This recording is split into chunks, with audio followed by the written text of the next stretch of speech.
if you Google Alberta and hit images, the first things you'll see is our beautiful landscapes and our majestic Rocky Mountains. You know, we have a number of UNESCO World Heritage Sites in this province, and there's absolutely no reason why we should allow blocking the views on these sites with a wall of Calgary Tower-sized wind turbines. That doesn't make sense. I'm Sos here for Rebel News. Very happy to be joined now by Chantelle de Jonge. She's the member of the Legislative Assembly for Chestermere Strathmore and the Parliamentary Secretary for Affordability and Utilities. Thanks so much for joining me. I suppose what I wanted to bring you on today to discuss was the sort of ban on renewable energy projects, so that the Alberta Utilities Commission could effectively take a look at it. So we saw a total pause on major projects being developed. That came to an end on February 29th. And now we have sort of more of a permanent framework for renewable projects to move forward in. If you could just sort of explain a bit of that process and what sort of considerations went into developing this framework, and then we can get into some of the details. So, you know, you got it right. We put a pause on AUC approvals so we could take a step back and reevaluate the framework in Alberta by which we approve renewable generation. And on the 29th, Minister Neudorf sent a letter to the AUC letting them know that the province would like to structure the approval process in a way that ensures we're being responsible with agricultural land, that we're protecting our pristine viewscapes here in Alberta, that we're ensuring that reclamation costs are set aside for end of life for these projects, and a couple other considerations as well. And the reason why we needed to do this is because when the NDP phased off of coal early, and just threw open the floodgates for renewable generation in Alberta, they did not set up a responsible policy framework for that. And so we've got to clean up that mess, and we are. And the announcement that I was there when the Premier and Minister Neudorf laid out the new rules is a clear and a responsible path forward for renewable generation. So was the concern before effectively that it was sort of a wild west of renewables, where you'd have like prime agricultural land, a place next to a historical site, and you just see solar farms popping up, wind turbines going up without any sort of consideration? I think the Wild West is exactly the terminology I'd use. There weren't the rules in place that there ought to be, and I think we can look at other industries and learn from them and learn from mistakes made in the past. And you know, over time, there have been rules around reclamation costs put in place for oil and gas, and you know, there's all sorts of rules in rural Alberta about responsible land development, and there's no reason why one industry should be exempt from that.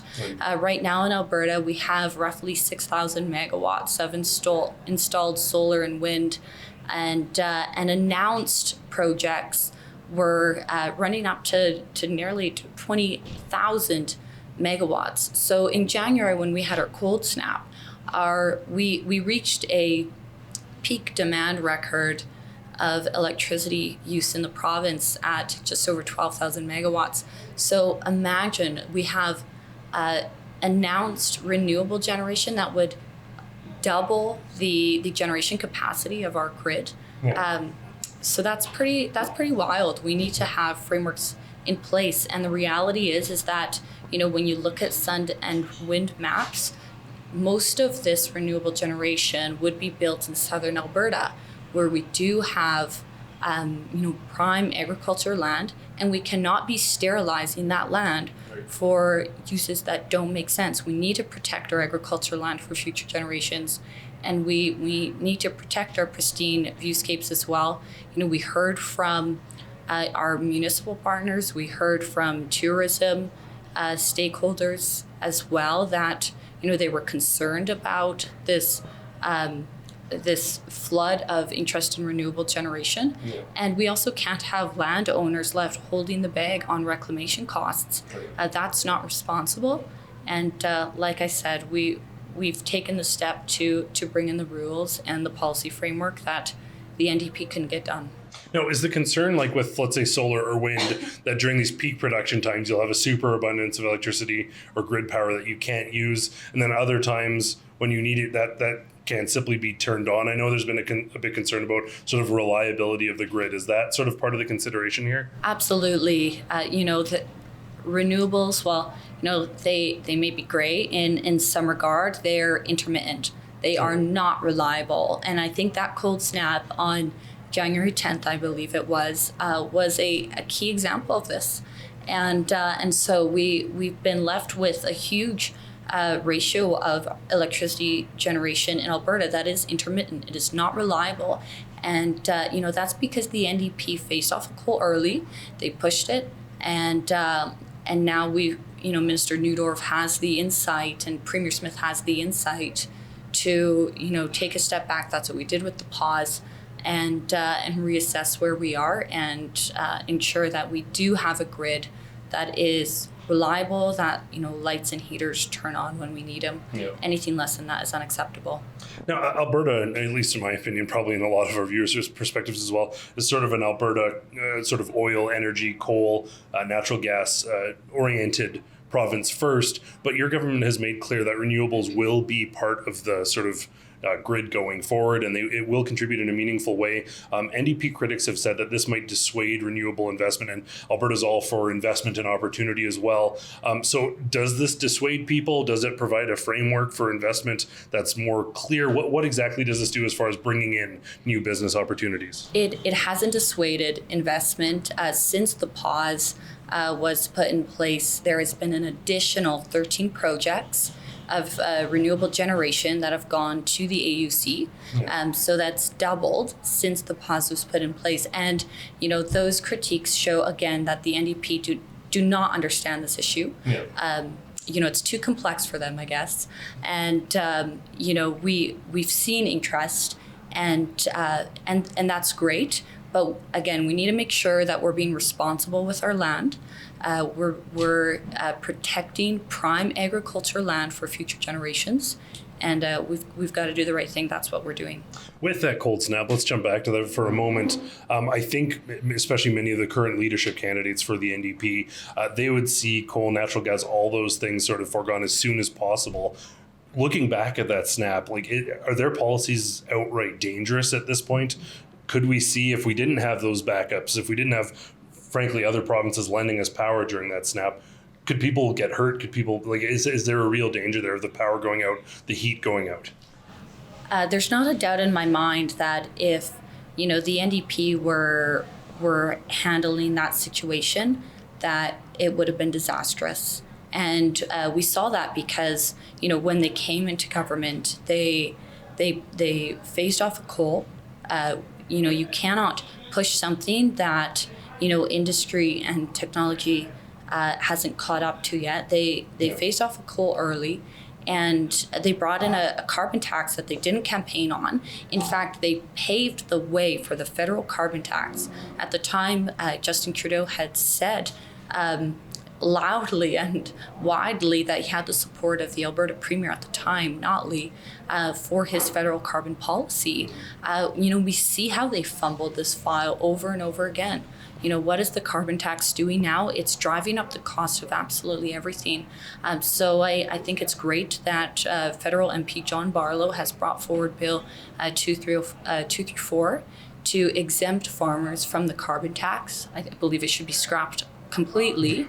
But it's this inability for the opposition in Alberta, the NDP, to understand the concerns of most Albertans, and primarily rural Albertans. They couldn't find rural Alberta on a map if they tried.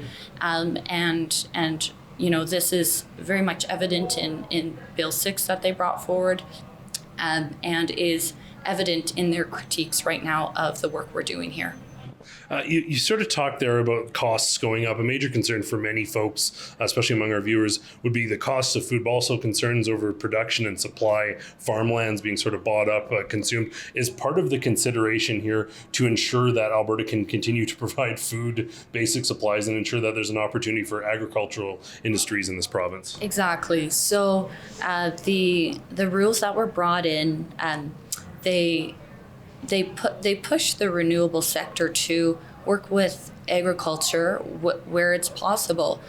They're allowed to build as long as that land can still be used for agricultural purposes. Right. And there's instances where you can have, turbines kind of on marginal land. But by protecting Class 1 and Class 2 agriculture land, this is high yield potential land. And, right. I grew up on a farm. I'm a farm kid. I represent a riding that has a large urban center, but also has a lot of rural communities and a lot of farmers and ranchers. So absolutely, we need to protect the ability to have a domestic food source in the future. I mean, you don't have to look far to see, global concerns increasing on food security.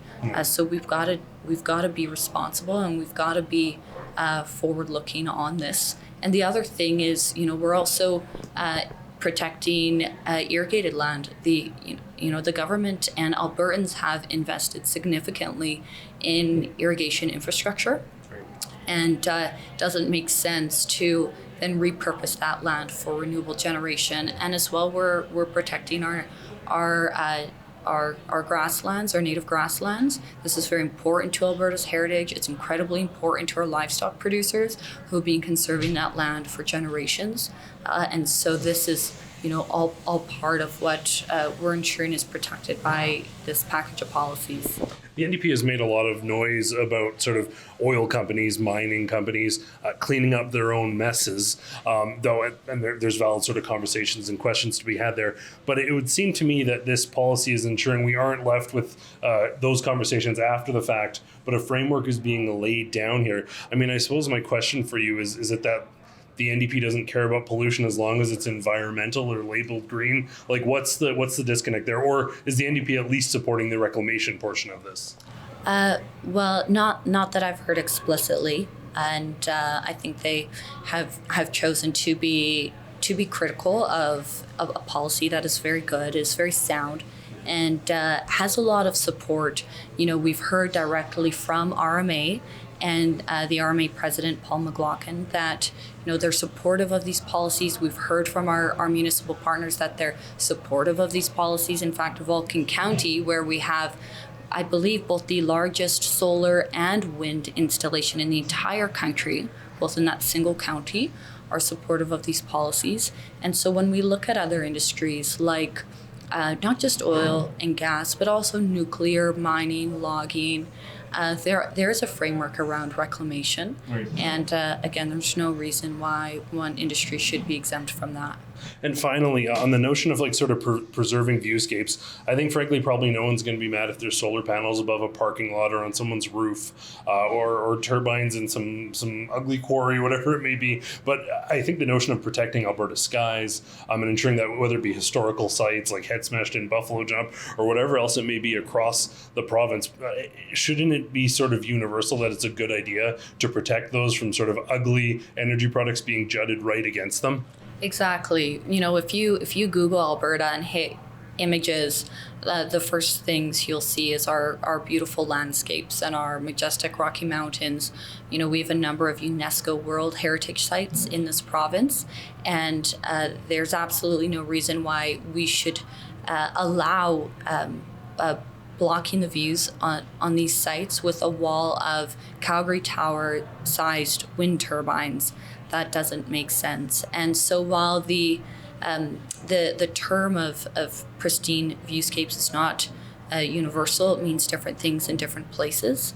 The idea of protecting them is not new, and there are a lot of jurisdictions like BC or California or Australia or across Europe where buffer zones are set up around pristine viewscapes and protected areas to ensure that these heritage sites and these beautiful landscapes are preserved for future generations to enjoy as well. Thank you so much for your time. Really appreciate those, Chantelle de Jonge. As always, I want to thank everyone at home for tuning in for Rebel News. I'm Adam Sos. On a cold and snowy day like today, I'm so grateful for natural resources that allow us to heat our homes and get out of the cold. Global elites, however, they don't share that sentiment. They will even jeopardize the stability of the grid in order to push their green agendas. If you are sick of global elites not caring about average Joes who are just trying to stay warm, sign our petition at nogreenreset.com.